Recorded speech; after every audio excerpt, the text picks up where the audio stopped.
जैसे कि आप सब लोग जानते हैं कि एसपीए पीओ का जो प्रीलिम्स एग्जाम है वो ऑलरेडी कंडक्ट किया जा चुका है और एसपीए पीओ का जो मेंस एग्जाम है आपका वो 5 मई को कंडक्ट किया जाएगा। दोस्तों उसके अंदर जैसा कि आप देखते हैं कि आपके मेंस एग्जाम के बाद आपको 30 मिनट्स का आपका एक डिस्क्रिप्टिव पेपर होता है, जिसमें एसपीए ने इस बार कुछ चेंजेस किए। जैसे कि हम आईबीपीएस पीओ जैसे एग्जाम्स में देखते हैं तो उसमें डिस्क्रिप्टिव आपका 25 मार्क्स का होता है, जबकि मिनट उसमें भी 30 ही होते हैं। लेकिन जैसे कि अगर आपको 2 टास्क करनी हो, ऐसे करना हो, एक लेटर करनी हो, तो 15 मार्क्स प्लस 10 मार्क्स आपके टोटल 25 मार्क्स काउंट किए जाते हैं। लेकिन एसपीए पीओ के अंदर इस बार थोड़ी वेरिएशन देखी गई आपके पैटर्न के अंदर, जिसमें कि टोटल जो पेपर है आपका डिस्क्रिप्टिव वो 50 मार्क्स का कर दिया गया। टोटल मिनट्स आपके पास 30 ही हैं। दोस्तों इससे एक चीज तो जाहिर सी है, क्लियर है कि एसबीआई जो है अपने डिस्क्रिप्टिव राइटिंग एग्जाम को बहुत ज्यादा इंपॉर्टेंस देता है as compare to IBPS exam, या फिर आईबीपीएस का चाहे वो पीओ एग्जाम है चाहे कोई भी दूसरा कॉम्पिटेटिव एग्जाम हो। अब इसमें आप देख सकते हैं कि आपको टॉपिक कौन से देखने को मिलते हैं यहाँ पे। एक तो ईमेल राइटिंग आ गया, ठीक है, रिपोर्ट राइटिंग है, सिचुएशन एनालिसिस है और साथ में प्रेसी राइटिंग भी है। आज के इस वीडियो में दोस्तों हम लोग कवर करने वाले हैं कि ईमेल राइटिंग का क्या फॉर्मेट होगा जब भी आपसे एक फॉर्मल ईमेल राइटिंग के बारे में पूछा जाता है क्वेश्चन, या फिर प्रेसी राइटिंग के क्या एसेंशियल पॉइंट्स हैं। ये दोनों चीजें हम एग्जांपल्स के साथ आज की क्लास में समझेंगे, ठीक है। और ये आपको काफी हेल्प करेंगी आपके मेंस एग्जाम में अच्छे से अच्छे मार्क्स स्कोर करने में। तो चलिए शुरुआत करते हैं। सबसे पहले ये जानते हैं काफी बच्चों, क्योंकि अभी तक यही नहीं पता कि प्रेसी राइटिंग पर्टिकुलरली क्या होता है।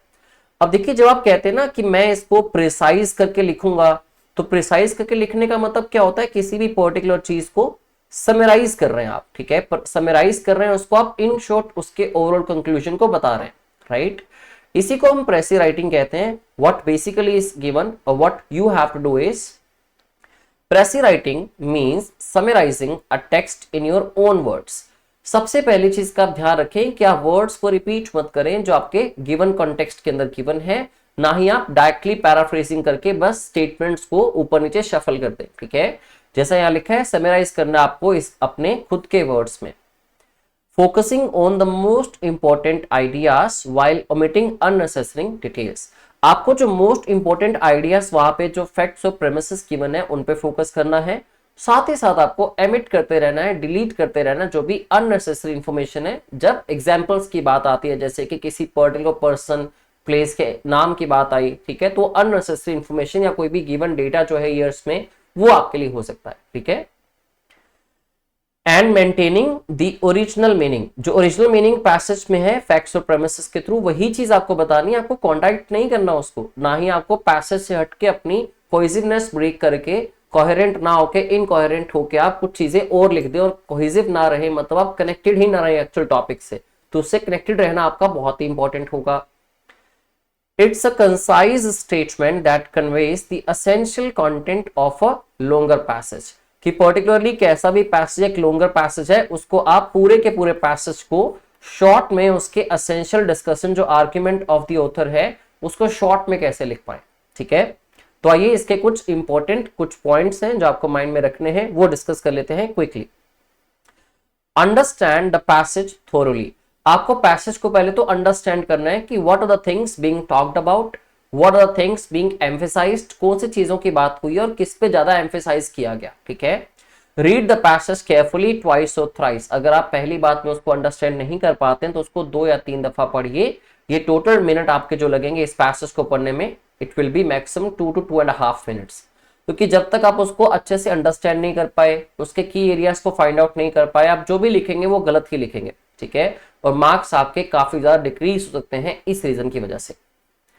Identify the main idea. हमेशा आपको मेन आइडिया फाइंड आउट करना है कि why the author is talking about all these things and what are the points he wants to put forth. क्या पर्टिकुलर चीजें आपके सामने वो पोर्ट्रे करना चाहता है, या तो किसी एक प्रोडक्ट के प्रोज एंड कॉन्स आपसे डिस्कस करना चाहता है, या फिर किसी पर्टिकुलर एक चीज की, जैसे कि effect of X on Y, जैसे कि क्लाइमेट चेंज का हमारी इंडियन इकोनॉमी पे क्या इफेक्ट होगा, इस तरह से दिखाना चाह रहा है, या फिर सिर्फ और सिर्फ डिस्क्राइब कर रहा है किसी भी एक पर्टिकुलर चीज को। फॉर एग्जांपल एआई की बात हो गई, तो एआई ने किस तरह से रेवोल्यूशनाइज किया है डिफरेंट डिफरेंट हमारे एरियाज को, ठीक है, तो उसके कुछ पर्टिकुलर मोटिव्स रहते हैं, right.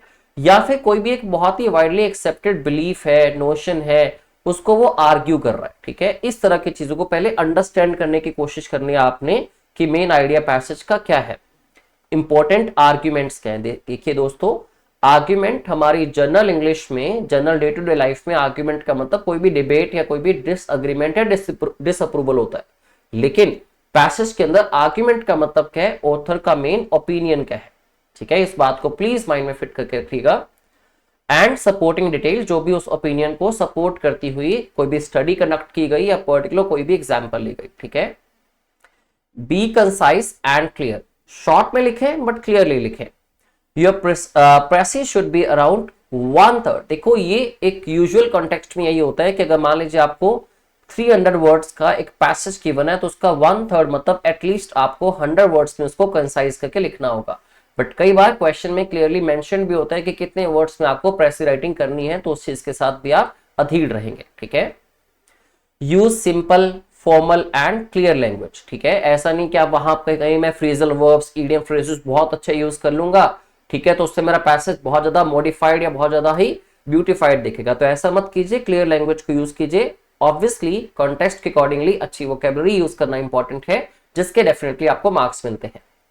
Now stick to the author's tone and message, कि ऑथर पर्टिकुलरली क्या मैसेज देना चाहता है, प्लस उसकी टोन या उसका एटीट्यूड कैसा है, ठीक है। वो बात पॉजिटिव कर रहा है किस चीज के बारे में, या फिर उसकी अप्रोच बड़ी ही नेगेटिव है, या फिर वो किसी चीज की प्रेज कर रहा है तो वो उसकी टोन कैसी है, लॉडेबल टोन है, तो वो किस चीज की तारीफ कर रहा है, या फिर किसी चीज पे आर्ग्यू कर रहा है, आर्ग्यूमेंटेटिव टोन है उसकी, या फिर बड़ा ही सैंग्विन मतलब ऑप्टिमिस्टिक फील कर रहा है वो किसी पर्टिकुलर चीज को लेके कि उसकी बहुत ज्यादा उम्मीदें जा गई हैं कि फ्यूचर में बेनिफिट हो सकता है। इस चीज को अंडरस्टैंड करना बहुत ही इंपॉर्टेंट है, ठीक है, जो कि हम अक्सर टोन ऑफ स्टाइल या एटीट्यूड ऑफ द पैसेज में रीडिंग कॉम्प्रिहेंशन के अंदर चीजें सारी स्टडी करते हैं। Don't add your own opinion, ये तो सबसे इंपॉर्टेंट बात है, ठीक है। स्टार लगा लीजिए इस चीज पे, अपना ओपिनियन नहीं ऐड करना। अगर स्टडी के अंदर लिखा गया है कि half of the men are alcoholic, आपको एक्सेप्ट करना है, ठीक है। आपका मैं तो है नहीं, मेरा फ्रेंड भी नहीं है, मेरे फैमिली में भी कोई नहीं है, आपको अपना ओपिनियन नहीं ऐड करना। If it is clearly written the study says, या फिर the study suggested which was conducted by any of the persons in any of the labs any of the countries, कि स्टडी कहती है कि half of the men are drunkards और alcoholic people, you have to accept that fact. चाहे सच हो चाहे झूठ हो, आपको उसी के साथ बने रहना है, ठीक है। मेंटेन द ओरिजिनल टोन, जैसी टोन पहले गिवन है, जैसे कि सीरियस है, इंफॉर्मेटिव है, क्रिटिकल मतलब क्रिटिसाइज कर रहा है, वही आपको करना है अपने पैसिव राइटिंग के अंदर। अवॉइड क्या करना है, एग्जांपल्स को अवॉइड कीजिए, क्वोटेशंस को अवॉइड कीजिए, रिपीटेशंस को अवॉइड करें, और अननेसेसरी डिटेल्स को आपको अवॉइड करना है। ना ही आपको उसको प्रेसी में डालना है, ना ही उस पर आपको ज्यादा फोकस करके पढ़ना है उसको, ठीक है। फर्स्ट पर्सन और सेकंड पर्सन, जैसे कि आई, मी, यू, ठीक है, तो आप इनको अवॉइड कीजिए, रादर उसकी जगह आप थर्ड पर्सन को यूज कर सकते हैं, जैसे कि the author wants to suggest, या फिर द ऑथर सेज। मैं तो आपको सबसे बढ़िया राय दूंगा कि आप हो सके तो चीजों को जितना हो सके पैसिव वॉइस में लिखने की कोशिश कीजिए, जिसमें हमारे लिए ये मैंडेटरी नहीं होता कि मेंशन करें कि किसके द्वारा ये चीज कही गई या किसके द्वारा एक्सेप्ट की जाती है। जैसे अगर मैं कह दूं इट हैज बीन सीन, या it has been observed that, या फिर it is evident from the particular study कि ऐसा होगा, ठीक है, या फिर इट इज बिलीव्ड दैट। अब किसके द्वारा बिलीव किया जाता है ये मेंशन नहीं है ना, ठीक है। तो जब आप इस तरह के पैसिव वॉइस के एक्सप्रेशन को यूज करते हैं तो बेनिफिट क्या मिलता है आपको, कि आपको आई, वी, यू ये सब चीजें लगाने से आपका बचाव हो जाता है बड़े अच्छे से। Thereafter use own words, paraphrase, don't copy sentences from the passage, वो मत करना कि ऐसे सेंटेंसेस को कॉपी करके आपने पेस्ट कर लिया। आर्ग्यूमेंट वही रहेगा, ओपिनियन वही रहेगा, कॉन्टेक्स्ट भी वही रहेगा, बट अपने वर्ड्स में उस चीज को डिफरेंट वर्ड्स में सेम चीज को पोर्ट्रे करने की आपको कोशिश करनी है, ठीक है। स्ट्रक्चर में देखें तो start with a crisp introductory sentence starting the main idea, use coherent and logical flow in the body, मतलब कोहेरेंट का मतलब होता है आप कनेक्टेड हैं, कहीं एक बात को करते करते आप किसी और साइड में चले गए, आप कनेक्टेड हैं, लॉजिकल फ्लो को आप फॉलो कर रहे हैं। जिस तरह ऊपर से नीचे तक जिस फ्लो को बेसिकली यूज किया गया उसी फ्लो के साथ आप लाइंस को चेंज करते हुए लिख रहे हैं उस पर्टिकुलर पार्ट को, ठीक है। No need for a formal conclusion unless the theme demands it, title is important, आपसे इवन क्वेश्चन भी पूछा जा सकता है, what is the title of the passage, thereafter आपको प्रेसी राइटिंग करनी है, ठीक है। तो give a relevant and brief title, 4 to 6 words का कोई भी टाइटल होता है जो आप बेस्ट कैप्चर कर पाते हैं कि पर्टिकुलरली बात किस बारे में हुई। 99% केसेस में क्या होता है, आपके जो पैसेज की फर्स्ट स्टेटमेंट होती है वहीं से आपको आइडिया मिल जाता है कि पर्टिकुलर टॉपिक क्या है, ठीक है। तो उस पर फोकस रखना हमेशा। वर्ड लिमिट की बात करें, usually given in the question, ज्यादातर क्वेश्चन में गिवन होता है। एग्जांपल 120 to 150 वर्ड्स में लिखिए, stay with in the limit. अगर गिवन नहीं है तो आपको 130 लिखना, ठीक है। अब देखिए, जैसे कि आपके पास एक एग्जाम्पल क्वेश्चन सामने हमारे है, ठीक है। इस पे जैसे लिखा है कि वर्ड लिमिट 120 वर्ड्स है, इसको आपको प्रेसी राइटिंग करनी है इस पे, ठीक है। तो समझिए किस तरह के पॉइंट्स इंपॉर्टेंट होंगे इसमें। The modern workplace is undergoing rapid changes due to advancement of technology. तो जो मॉडर्न वर्क प्लेस है वो चेंजेस से क्यों गुजर रहा है, किसकी वजह से, एडवांसमेंट ऑफ टेक्नोलॉजी। तो ये कहीं ना कहीं आपका टॉपिक बन जाता है, ठीक है। Automation, artificial intelligence and digital tools have replaced many manual tasks. अब देखिए, जब हमने इतना कह दिया एडवांसमेंट ऑफ टेक्नोलॉजी या टेक्नोलॉजिकल डिफरेंट टूल्स हमने यूज किए हैं, तो आपको ये automation, artificial intelligence and digital tools, इनको अलग अलग करके एग्जाम्पलीफाई करने की जरूरत नहीं होगी पैसिव में, ठीक है। तभी आप कंसाइज कर पाएंगे। कोई भी एक पर्टिकुलर कॉमन नाउन को यूज कर लीजिए, स्पेसिफाई करना एग्जाम्पल्स के थ्रू इंपॉर्टेंट नहीं होगा, नहीं तो फिर से वो लेंदी हो जाएगा। Have replaced many manual tasks, बहुत सारी मैनुअल टास्क रिप्लेस हुई हैं इससे। देयर बाय, इसीलिए इंक्रीजिंग प्रोडक्टिविटी। तो क्या क्या मेनली आपको देखने को मिला कि इसकी वजह से एक तो प्रोडक्टिविटी इंक्रीज हुई है, but also reducing the need for a large human workforce, और साथ ही साथ रिड्यूस हुई है लार्ज ह्यूमन वर्कफोर्स। इसके डायरेक्ट दो बेनिफिट दिख रहे हैं, ऐड करने इंपॉर्टेंट है। While some argue that technology is eliminating jobs, अब जॉब्स एलिमिनेट हो रही हैं, that is also a major concern. Others believe it is creating new opportunities. कईयों को लगता है नई अपॉर्चुनिटीज क्रिएट हो रही है, तो कईयों को लगता है कि जॉब्स लूज हो जाएंगी in sectors that did not exist before, जो सेक्टर पहले एग्जिस्ट ही नहीं करते थे। द की चैलेंज, अब अगर चलेगा ना की चैलेंज, अब चैलेंज के साथ कोई भी एडजेक्टिव गिवन है, तो जब भी एडजेक्टिव्स एडवर्ब्स आएंगी तो आपको उस चीज को मोस्ट इंपॉर्टेंट में से कंसीडर करना है। की चैलेंजेस मतलब सबसे बड़ा चैलेंज क्या हो सकता है, ठीक है, सबसे इंपॉर्टेंट चैलेंज क्या हो सकता है। Is not the lack of job, वो लैक ऑफ जॉब्स नहीं है, but the mismatch of skills. तो ये आपके लिए काफी इंपॉर्टेंट स्टेटमेंट बन जाती है जो आपको एड ऑन करनी चाहिए, क्योंकि this is the key challenge. Employees must adapt by learning new skills, तो उनको करना क्या चाहिए, ठीक है, इसके लिए करना क्या चाहिए उनको, एम्प्लॉइज मस्ट अडेप्ट। तो यहाँ पे सजेशन दे रहा है उनको अडेप्ट करना चाहिए बाय लर्निंग न्यू स्किल्स, सीखें वो, and becoming more tech savvy, क्यों थोड़े ज्यादा टेक सेवी हो जाए। Governments and educational institutes have a crucial role to play in preparing the workforce. तो शुरुआत हमने कहां से करी, चेंजेस आ रहे हैं किसके अंदर, हमारे वर्क प्लेसेस के अंदर, ठीक है, किसकी वजह से, एडवांसमेंट ऑफ टेक्नोलॉजी की वजह से। उसके क्या बेनिफिट है वो ऐड कर दिए, क्या उसमें चैलेंजेस फेस कर रहे हैं वो ऐड कर दिए। अब उसके लिए ओवरकम कैसे करें उस प्रॉब्लम से, एम्प्लॉइज को ऐसा करना चाहिए, और इसमें रोल किसका हो सकता है इंपॉर्टेंट, एजुकेशनल इंस्टीट्यूट्स का और गवर्नमेंट का इंपॉर्टेंट रोल हो सकता है इसमें।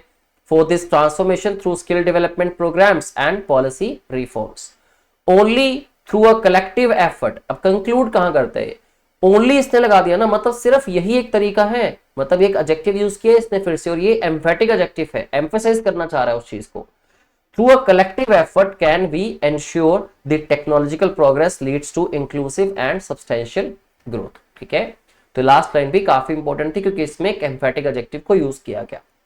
अब दोस्तों जब इसको आप प्रिसाइज करते हैं, तो प्रिसाइज करते हैं जब इसको आप 120 वर्ड्स के अंदर भी, ठीक है, तो सबसे पहले टाइटल क्या निकल के आता है, adapting to technological transformation in the workplace, ठीक है। Now technological advancements are rapidly changing workplaces by automating tasks and enhancing productivity which in turn reduces the need for manual labour. इतनी बात जो 6 lines में लिखी थी 2-3 lines में cover हो गई। While some fear job losses, कईयों को लगता है जॉब लॉसेस होंगे, बाकियों को लगता है rise of new employment avenues, ठीक है।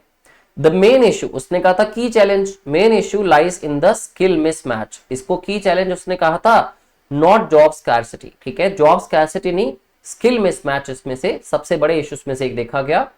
इसलिए क्या करना होगा, वर्कर्स को अपस्किल करना होगा, एम्ब्रेस करना होगा टेक्नोलॉजी को। इसमें गवर्नमेंट और एजुकेशनल इंस्टीट्यूट्स क्या करेंगे, वो एक वाइटल रोल को प्ले करेंगे इक्विप करने में इंडिविजुअल्स को through proper training and reforms.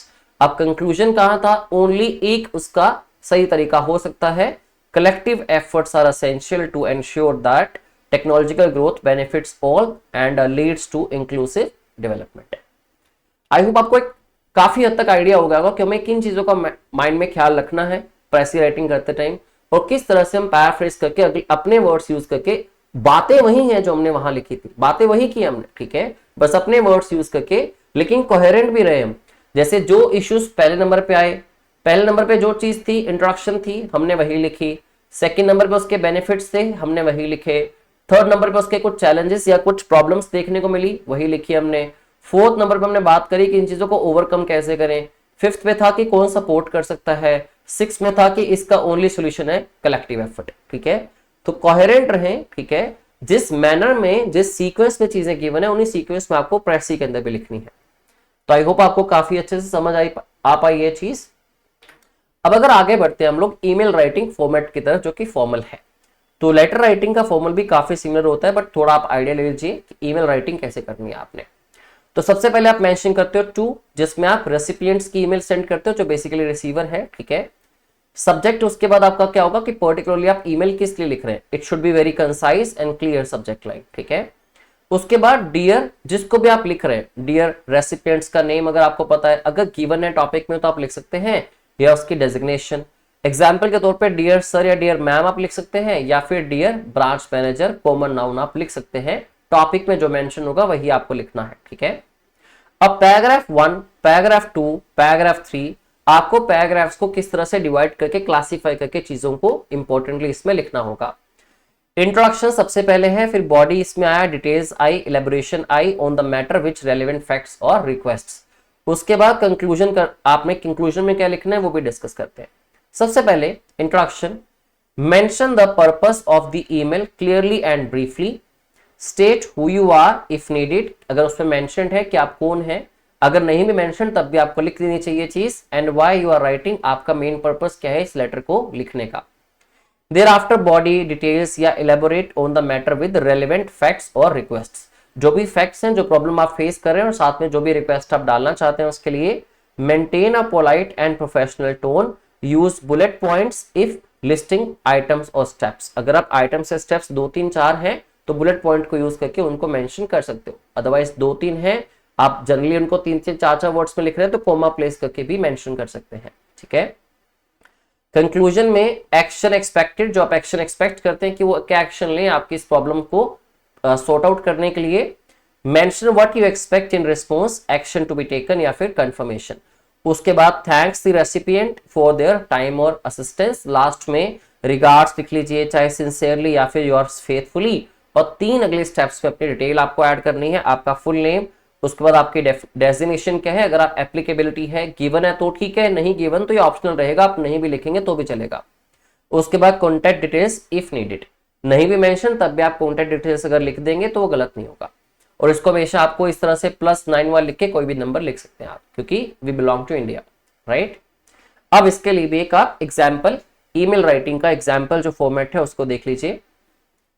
To manager sbi@sbi.co.in, कोई भी आप लिख सकते हैं। उसके बाद आपका सब्जेक्ट है क्या है, request for an educational loan for higher studies abroad, कि आपको जो टास्क गिवन होगी उसमें क्लियरली लिखा होगा that you have to make a request to the bank manager to avail you of education loan for your higher studies abroad. इस तरह से लिखा हुआ है तो आपको एज इट इज उसको सब्जेक्ट बना लिया आपने, कंसाइज करके, बहुत ही ब्रीफ में। Thereafter dear branch manager, I hope this message finds you well, I'm writing to request information and initiate the process for an education loan to pursue my master's in business administration at the University of Toronto, Canada। तो आपने अपना क्या लिखा यहाँ पे, introduction देने के साथ साथ अपना पर्पस लिख दिया कि आपका पर्टिकुलरली पर्पस क्या है इस लेटर को लिखने का। तो पैराग्राफ 1 में आपको यही लिखना था। उसके बाद टोटल एक्सपेंसेस, आप डिटेल देते हो उसकी further. Total expenses including tuition, living and travel amount to be approximately 25 lakh rupees, Indian rupees.